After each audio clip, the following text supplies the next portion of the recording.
Hey everybody, it's me. So I'm here with a lot of stuff for you guys today. I have reviews, I have some Christmas gift things I want to tell you guys that I got because everyone's doing that. I don't have any New Year's resolutions, so still just two. That's all coming up, and I hope I'm in better quality and like visual and sound wise. Don't really know yet. So the three books I'm going to be reviewing today are Beastly by Alan Flynn, Go Ask Alice by Anonymous, and my very first manga, which is Absolute Boyfriend by Yu Watase. So first, before I do anything, I'm going to tell you guys why I'm reviewing these books, because some of them weren't in my first book haul. This book, it was my first manga, so I didn't really know what to expect, but we'll get to that later. So that's why I'm reviewing it, because it's a whole new genre that I've never really explored before. In my second book haul, I got this book, which is A Kiss in Time. It's basically a modern twist on an old-time fairy tale. In short, it's pretty much why I'm reviewing this book, which I got 1,000 years ago. As you can tell by the binding, I've read it more than one time. So Beastly is a very upscale take on Beauty and the Beast.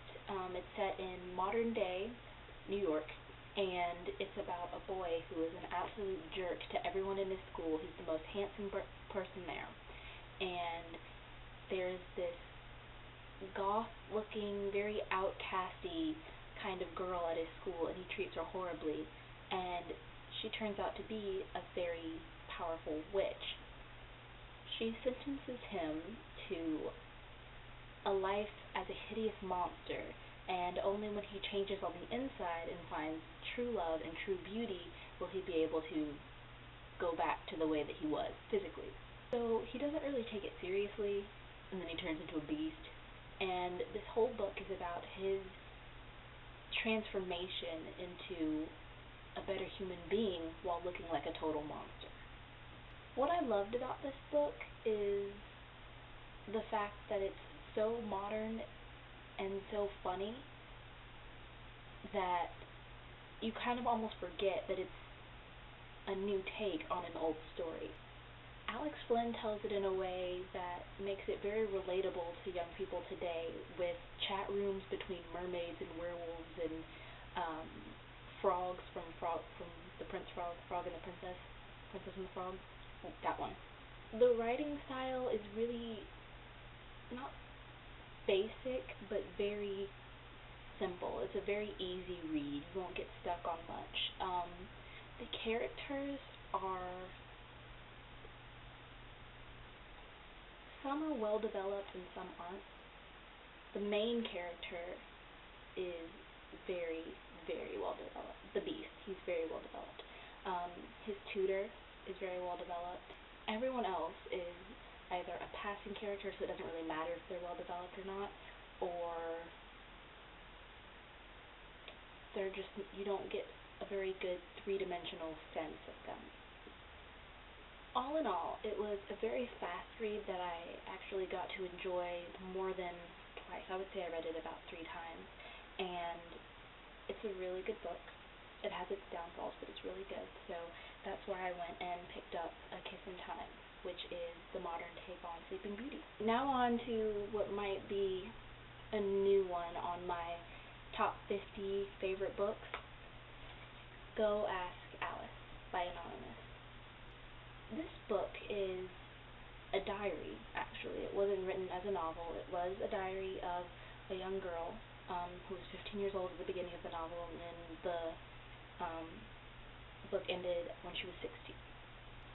It's about her struggle with drugs while she's also dealing with her struggle of simply growing up.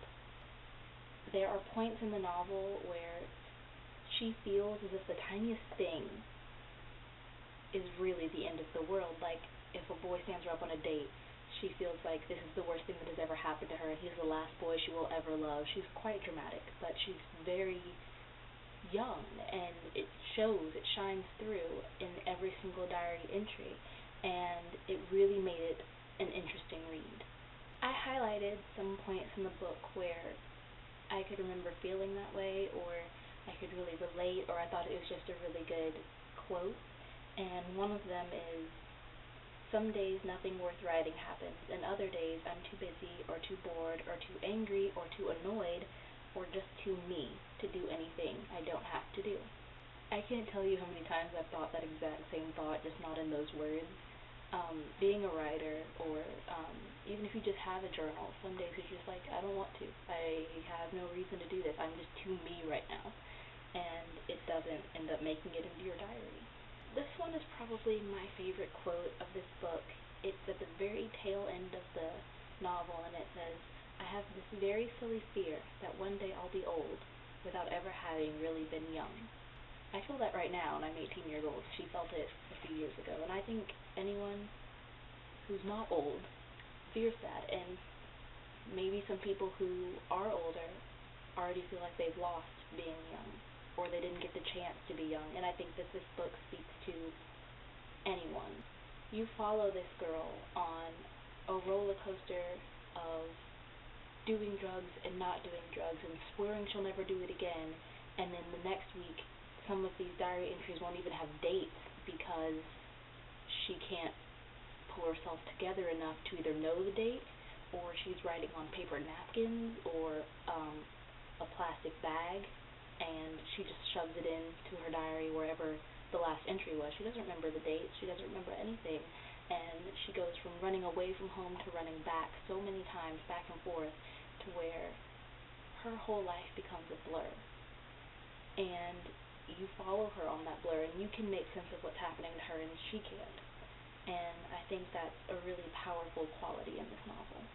Okay, now on to a happier topic, and it's manga. I had so much fun reading this, I really did. This is my first manga, so first off, I had no idea what I was doing. You don't read it like you would normally read books.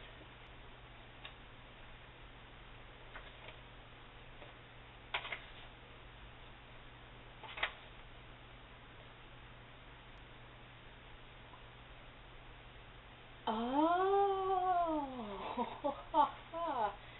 tricky. Okay, it's not a flip book. I'm just gonna ask someone. So basically, I ended up asking my best friend Jordan, who reads manga on a regular basis, and she told me that you have to read it from right to left, from top to bottom, from the right top corner down to the left top, the bottom corner. Even now I'm getting confused. It was really fun, and the art was really good. It was funny too, because of the way that you can animate a character and their inner thoughts without them even saying anything, and it was cute. I picked this one up because, like I said, this is my first manga, so I wanted to kind of ease myself into it. I also picked up this one, which is Beastmaster, and I heard it's really good, so I'm reading this one next. I just really wanted to get into this and kind of ease myself in. It was really fast read, it was really easy. I finished it in about 3 hours, so I'm definitely going to go get the other ones because it's super funny. So a review that's going to be coming up soon is of A Clockwork Angel, and it's of the Infernal Devices series. It's the very first book, and I'm super excited because I loved City of Ashes and City of Bones and City of Glass.